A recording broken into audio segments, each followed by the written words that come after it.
एपिडर्मेडिसप्लेजिया वेरुसिफॉर्मिस, जिसे tree man syndrome भी कहा जाता है। इस बीमारी में पेशेंट की बॉडी में पेड़ जैसी ब्रांच निकलने लगती है जो फैलती जाती है, जिससे पेशेंट को बहुत तकलीफ होती है। यह डिजीज इम्यूनिटी सिस्टम में एरर होने के कारण होती है। इसकी शुरुआत मस्सों से होती है जो बाद में छाल जैसे उगने लगती है और फैलती ही रहती है तब तक जब तक इंसान मर न जाए या इलाज न मिल जाए। दोस्तों, क्या आप सभी को सांपों से डर लगता है?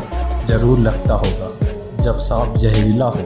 आपने बहुत से लोगों को देखा होगा जिन्हें सांपों से डर नहीं लगता और वो जहरीले सांपों को भी पकड़ लेते हैं। पर एक ऐसा इंसान भी है जो इन जहरीले सांपों को पकड़ के खुद को बाइट करवाता था। बिल हेस्ट नाम का एक आदमी जो खुद की बॉडी में स्नेक वेनम इंजेक्ट करता था। उसका मानना था कि इससे उसकी बॉडी में स्नेक वेनम के लिए इम्यूनिटी डेवलप हो जाएगी, और ऐसा हुआ भी।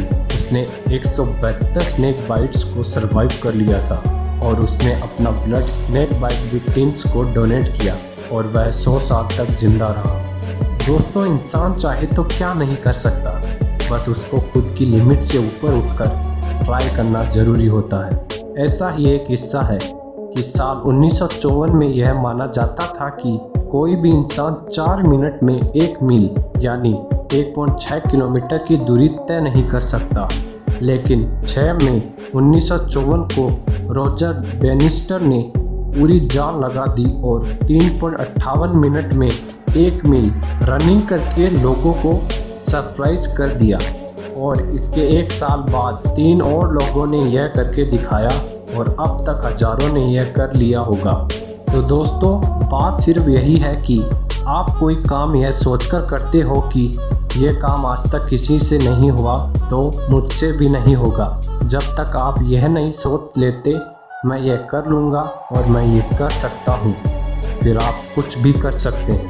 दोस्तों, आपसे कभी कभी गलती से कई बार नोट फटा होगा, या जब बाजार सामान लेने सब्जी लेने जाए तो दुकानदार आपको फटा नोट चिपका देता होगा। फिर आप परेशान हो जाते हैं, इसे कहाँ चलाऊं, इसका क्या करूं? तो दोस्तों, आप अपने फटे हुए नोट को, जो चाहे आधे से ज़्यादा फटा हो, उनको आप बैंक में जाकर बदल सकते हैं। RBI की गाइडलाइन के अनुसार किसी भी प्रकार का फटा पुराना गंदा नोट किसी भी बैंक की शाखा में जाकर बदला जा सकता है, चाहे नोट आधे से ज़्यादा फटा हो। आपने ट्रेन के लास्ट वाले डिब्बे पर यह सिंबल ज़रूर देखा होगा। इसका मतलब यह होता है कि यह ट्रेन का लास्ट डिब्बा है। ट्रेन जब स्टेशन को पास करती है तो आखिर के कोच के पीछे यह सिंबल नहीं दिखता, तो इसका मतलब यह है कि कोच सेपरेट हो गए हैं। यह एक अलर्ट सिस्टम की तरह काम करता है।